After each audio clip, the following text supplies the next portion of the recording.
विश्व की चौथी सबसे बड़ी अर्थव्यवस्था वाले देश में लोग ऐसे सफर कर रहे हैं। सरकार वंदे भारत और अमृत भारत दिखाकर पीआर कर रही है, लेकिन असली सच्चाई कुछ और ही है। अपर्याप्त ट्रेन, बसेस, मेट्रोज और फ्लाइट्स सिर्फ अमीरों का मजा।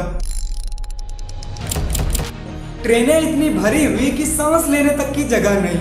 लोग दरवाजे पर लटककर और बाथरूम के सामने बैठकर सफर करने को मजबूर हैं। टिकट्स इतनी कटती है कि आईआरसीटीसी की वेबसाइट क्रैश कर जाती है। 2019 से 2024 के बीच में इंडियन डोमेस्टिक फ्लाइट्स प्राइसेस 43% तक बढ़ी है, जो कि दक्षिण एशिया में सबसे ज़्यादा है। क्या आम आदमी इसे अफोर्ड कर सकते हैं? नरेंद्र मोदी ने कहा था हवाई चप्पल पहनने वालों को हवाई जहाज में बैठाएंगे। क्या नरेंद्र मोदी को अब हवाई चप्पल वाले लोग नहीं दिख रहे? 2024 की एक रिपोर्ट बताती है बिहार में केवल 581 पब्लिक बसेस उपलब्ध हैं और महाराष्ट्र में 23,341, जबकि दोनों की आबादी ऑलमोस्ट सेम है। बिहार के सीएम ने हाल ही में 166 नए बसों को हरी झंडी दिखाई। अभी चुनाव सर पर है तो बसें लॉन्च किए जा रहे हैं। जितने दिनों से नीतीश कुमार सीएम हैं, अगर 166 बसों को हर साल लाते तो ये नंबर 3000 तक पहुंच चुका होता। रेलवे के जर्नल कोच में हिलने तक की जगह नहीं है। वहीं लोकल ट्रेन को देखकर लगेगा भेड़ बकरी को ले जाया जा रहा है। अगर आपको दिल्ली से बिहार जाना है तो कम से कम 1-2 महीना पहले टिकट बुक करना पड़ेगा। 1998 में सुप्रीम कोर्ट ने आदेश दिया था कि दिल्ली में 10,000 पब्लिक बसों की आवश्यकता है, लेकिन अब तक इस माइलस्टोन को अचीव नहीं किया गया। वहीं राजधानी एक्सप्रेस और वंदे भारत की टिकट प्राइस सुनकर आम आदमी परेशान हो जाते हैं। महाराष्ट्र में 23,000 पब्लिक बसें उपलब्ध हैं, पर फिर भी 24,000 पब्लिक बसों की अर्जेंट नीड है। तो आप इससे बिहार की स्थिति का अंदाजा लगा सकते हैं। मुंबई लोकल का हाल तो आपको पता होगा, deadliest transportation in the world. इतना रश था, वो एक लेडीज थी तो वो चलती ट्रेन में चढ़ने की कोशिश किया और सीधा वो अंदर जाके अटक गई और उसका जो ब्लड है ना पूरा यहाँ पे जाके पूरा फट गई। देश में 1.5 लाख पब्लिक्स और 20 लाख प्राइवेट बसें उपलब्ध हैं, लेकिन हमें कम से कम 30 लाख बसों की आवश्यकता है रिक्वायरमेंट को पूरा करने के लिए। एक रिपोर्ट बताती है दिल्ली मेट्रो में रोज सफर करने के लिए आपकी हाउस होल्ड इनकम 36,000 होनी चाहिए।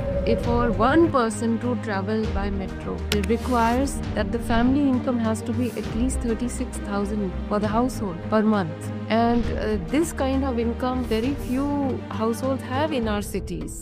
And for buses, it is almost 1/3 of. Peak hours में मेट्रो लोकल ट्रेन बन जा रही है। सारे रेलवे स्टेशन ओवर क्राउडेड है, इतने कि 18 लोग मारे गए दिल्ली के एक स्टेशन में। उन्हें भीड़ ने कुचल दिया और सरकार रोज चिल्ला चिल्ला कर कहती है हम वर्ल्ड लीडर बन रहे हैं। हमारे देश में लोगों को बेसिक सुविधाएं नहीं मिल पा रही और सुपर पावर कहकर पागल बनाया जा रहा है। आखिर हमें बेसिक सुविधाओं के लिए कब तक कॉन्फ्लिक्ट करना पड़ेगा? Good transport build strong nation, but here in India it's building frustration. We dream of bullet train, but struggle with broken footpath. Is our vision racing ahead while the basics are left behind? From every metro cities to every remote villages, every citizen deserves a swift, safe and smooth transport. So why does that still feel like luxury? हमारी media तो political parties का गुणगान करने में busy है, तो आइए हम ही उठाते हैं इन मुद्दों को और पूछते हैं टिकट्स क्यों नहीं मिलती? आखिर ट्रेनें कब समय पर आएंगी? ये भीड़ की समस्या कब तक खत्म कर पाओगे? सरकार से सवाल पूछना हमारा अधिकार है और ये मीडिया की भूमिका कही जाती है, लेकिन वो तो बिक चुके हैं। तो आइए हम ही करते हैं अपने अधिकारों का उपयोग और पूछते हैं सवाल सरकार से। Let's uncover the journey that affects every Indian every single day.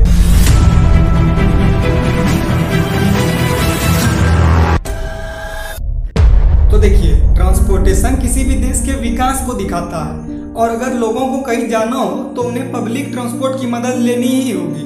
Rumours आ रहे हैं कि चाइना फ्लाइंग टैक्सी ऑपरेट कर रहा है, वहीं विकसित देश सुपर फास्ट ट्रेनें ला रही हैं। लेकिन अगर एक देश इन सब चीज़ों को अचीव ना कर पाए तो कोई समस्या नहीं, लेकिन वहाँ के लोगों को एक आसान, सुविधाजनक और बजट फ्रेंडली ट्रांसपोर्टेशन तो चाहिए ही चाहिए। और अगर एक देश इन सब चीज़ों को भी अचीव ना कर पाए तो समझा जा सकता है कि देश की स्थिति उतनी अच्छी नहीं होगी। और अगर एक देश सुपर पावर बनना चाह रहा है तो ये सब बेसिक नीड्स हैं। किसी भी देश में ट्रांसपोर्टेशन दो प्रकार की होती है, पब्लिक और प्राइवेट ट्रांसपोर्ट। पब्लिक ट्रांसपोर्ट में ट्रेन, बसेस, मेट्रोज और एरोप्लेन सुविधा देती है, जिनके बदले हमें गवर्नमेंट को पैसा देना होता है। इनका प्राइस जनरली प्राइवेट ट्रांसपोर्ट के कंपैरिजन में कम होता है। वहीं प्राइवेट ट्रांसपोर्ट में बसेस 4 पहिया वाहन और 2 पहिया वाहन आ सकते हैं, जो कि खुद के या रेंट के हो सकते हैं। भारतीय रेलवे देश में सबसे बड़ी व्यवस्था है यातायात के लिए, जो कि 2 से 2.5 करोड़ पैसेंजर्स को डेली ढोता है और कभी कभी 3 करोड़ पैसेंजर्स भी इसका यूज करते हैं। देश में लगभग 7500 रेलवे स्टेशन हैं। गवर्नमेंट रिपोर्ट के हिसाब से देश में 16,000 ट्रेन ऑपरेट कर रही है। वहीं इंडियन रेलवे वर्ल्ड की 4th लार्जेस्ट रेल नेटवर्क है, 69,181 किलोमीटर राउट लेंथ के साथ। लंबी दूरी तय करने के लिए एक्सप्रेस ट्रेन चलती है, जो कि तेज चलकर दूरी को जल्दी कवर कर सके। वहीं कम दूरी के लिए लोकल ट्रेन चलती है। इनकी स्पीड जनरली एक्सप्रेस ट्रेन से कम होती है। इंडियन रेलवेज में ट्रेन डिलेज, ओवरक्राउड और टिकट ना मिलना सबसे बड़ी समस्या है। ट्रेनों के अंदर और स्टेशन पर इतनी ज़्यादा भीड़ होती है कि लोग सही से सांस नहीं ले सकते। लोकल ट्रेनों में जितने लोग बैठकर सफ़र करते हैं उससे ज़्यादा खड़े होकर। 2024 की रिपोर्ट बताती है कि local train average 18 minute delay है और एक्सप्रेस ट्रेन 39 मिनट। वहीं वंदे भारत में डिलेज 2024 में 21% इंक्रीज होकर 8 मिनट तक पहुंच चुकी है। और जापान जैसे देश में ट्रेन डिलेज 20 सेकंड से 1.6 मिनट तक पहुंचती है। द हिंदू की एक रिपोर्ट बताती है लास्ट 5 साल में 200 ट्रेन एक्सीडेंट हो चुकी है। टाइम्स ऑफ इंडिया की इस आर्टिकल को देखिए। 2024 के फर्स्ट 5 मंथ में 18 ट्रेन एक्सीडेंट। पर्याप्त टिकट्स तक उपलब्ध नहीं है।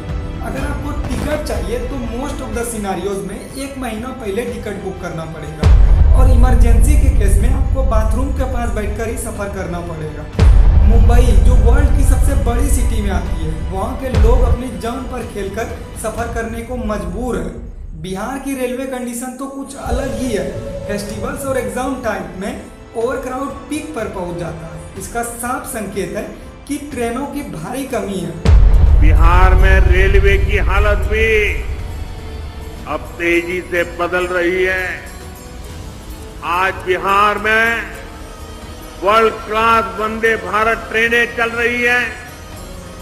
पर्याप्त टिकट्स तक नहीं है। वेटिंग टिकट्स सोल्ड आउट हो जा रही हैं 1 मिनट में और सरकार सुपर पावर कहकर जनता को पागल बनाई जा रही है। क्या एक देश जो सुपर पावर है वहाँ के लोग ऐसे सफर करते हैं?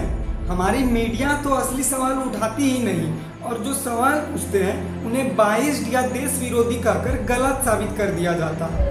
चलिए अब सरकारी बसों की स्थिति देखते हैं। वैसे इन सब चीज़ों पर ज़्यादा ध्यान दिया नहीं जाता, सिर्फ चुनाव के समय में नए बसों को लॉन्च किया जाता है। टाइम्स नाउ इंडिया की एक रिपोर्ट बताती है कि 85% लोग मानते हैं कि सरकारी ट्रांसपोर्ट अपर्याप्त है। इसमें कुछ ना कुछ समस्याएं हैं। 150 करोड़ आबादी वाले देश में सिर्फ 1.5 लाख पब्लिक बसें उपलब्ध हैं। वहीं बिहार में 1000 से भी कम बसें उपलब्ध हैं। नरेंद्र मोदी अक्सर कहते हैं कि बिहार के विकास के लिए एक्स्ट्रा ऑर्डिनरी चीज़ें करेंगे, लेकिन मेरा सवाल है कब मोदी जी, कब? मेरा तो सपना है कि हवाई जहाज में कौन लोग बैठने चाहिए। ये जो एक बना हुआ है ना, बड़े बाबू, बड़े बड़े लोग, धनी लोग, ये दुनिया उन्हीं के लिए है।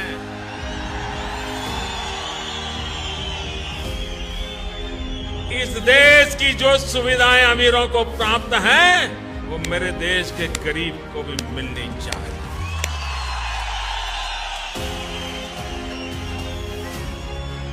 जो सामान्य व्यक्ति हवाई चप्पल पहन करके घूमता है वो मुझे हवाई जहाज में दिखना चाहिए। ये मेरा सपना है। मैं चाहता हूं कि मेरा ये सवाल आप तक किसी भी प्रकार से पहुंच जाए, क्योंकि हमारी मीडिया तो आपसे ये सब पूछेंगी नहीं। बिहार के नेता तो सत्ता प्रेमी और चाटुकार हैं। इन्हें जनता की समस्याओं से कोई मतलब नहीं।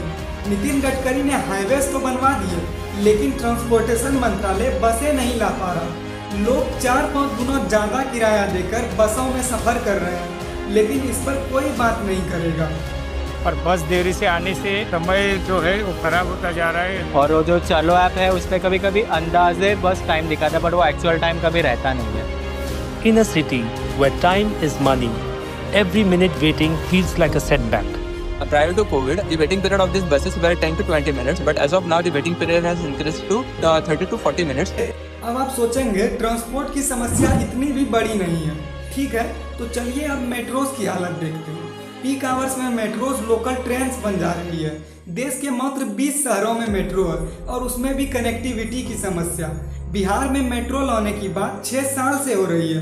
2019 में प्रधानमंत्री ने इसका उद्घाटन तो कर दिया, लेकिन 6 साल से 30 किलोमीटर के प्रोजेक्ट को पूरा नहीं कर पाए। शायद एक डेकेड लगेगा, अगले चुनाव तक ये पूरा हो जाएगा। सरकार को वोट भी तो मांगने हैं। मुंबई के न्यूली इनोग्रेटेड मेट्रो स्टेशन की हालत देखिए, करोड़ों खर्च करके स्विमिंग पूल बनवाया गया।